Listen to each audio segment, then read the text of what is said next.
Eu li uma reportagem essa semana no jornal, uma coluna, né, do Leandro Carnal, sobre escrever melhor. Eu estava lendo essa matéria e falei assim, nossa, eu quero gravar algum conteúdo sobre isso.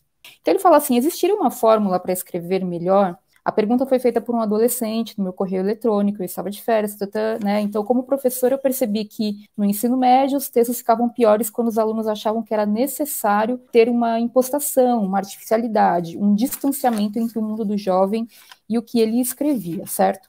Tudo pode ser uma ideia para um texto. Pensar no que você pretende dizer, imaginar o argumento central, buscar informações e fazer são alguns ingredientes. O cozinheiro continua sendo você. Essa parte aqui, para mim, ajuda muito nessa questão da escrita acadêmica, que é sobre a questão de você ter um objetivo, né, um propósito para aquela escrita. Então, por que eu estou escrevendo esse texto? Qual que é o meu propósito com a minha dissertação, meu propósito com a tese, meu propósito com o artigo? Qual que é o meu propósito com esse texto? Isso vai servir ali como uma condução para onde que você quer ir. E aí, ó, tudo pode ser ideia para um texto. Pensar no que pretende dizer, imaginar o argumento central, buscar informações e fazer. Agora, o que seria esse fazer, que é sentar e escrever, não é mesmo? E eu quero trazer aqui algumas ideias que eu fui aprendendo nesses últimos anos com o mestrado e agora no doutorado. Não sou nenhuma expert em escrita acadêmica, pelo contrário, estou aprendendo junto com vocês, mas eu acredito que o que eu já aprendi até aqui pode ajudar quem tem um pouco de dificuldade. Antes de entrar na vida acadêmica, eu já era escritora, produtora de conteúdo, jornalista, então eu já tinha uma experiência com texto escrito, bastante. Uma dica principal, assim, que eu percebi que me ajuda na escrita acadêmica é estudar bastante. Ah, Thais, não diga, como assim? Quando eu falo em estudar, eu estou me referindo não apenas a fazer a leitura, mas a fazer uma leitura ativa. Como que significa fazer uma leitura ativa? Eu fiz uma live aqui no canal há um tempo atrás, que é Estude Comigo, onde eu estava fazendo a leitura de um livro e fazendo as anotações do livro ao mesmo tempo no Notion. E nessa live eu mostro como eu vou lendo, e à medida que eu vou lendo, eu vou fazendo registros sobre aquela leitura. Não é exatamente um fichamento, mas são registros, uma produção intelectual minha. Eu copio trechos, e daí seria uma espécie de fichamento, eu copio direitinho, eu coloco a referência, eu faço anotações. Se vem algum insight, eu já registro ali, tudo ao mesmo tempo agora. Você não precisa fazer isso no computador se você não quiser. Você pode fazer no próprio livro, se o livro for seu. Você pode usar post-its, fazer anotações no próprio livro e por aí vai. O importante é que você faça um registro intelectual da sua leitura. Não é só uma leitura que é você bater o olho no texto e ler e percorrer todo o texto, não. É você se envolver com a leitura. Por quê? Porque quando você se envolve com a leitura e faz esses seus próprios apontamentos, você está criando intelectualmente em cima daquilo. E essa criação vai gerar o seu texto. Essa criação vai te gerar insights seus que transcendem aquilo que você está estudando. Então, para você escrever bem, você tem que ler bem. Esse é um grande ponto, você tem que ter essas referências. Então, quando você para pensar em um texto, onde eu quero chegar com esse texto, qual vai ser meu argumento central e quais são as referências que eu vou buscar. E essas referências vão te ajudar a compor um texto melhor.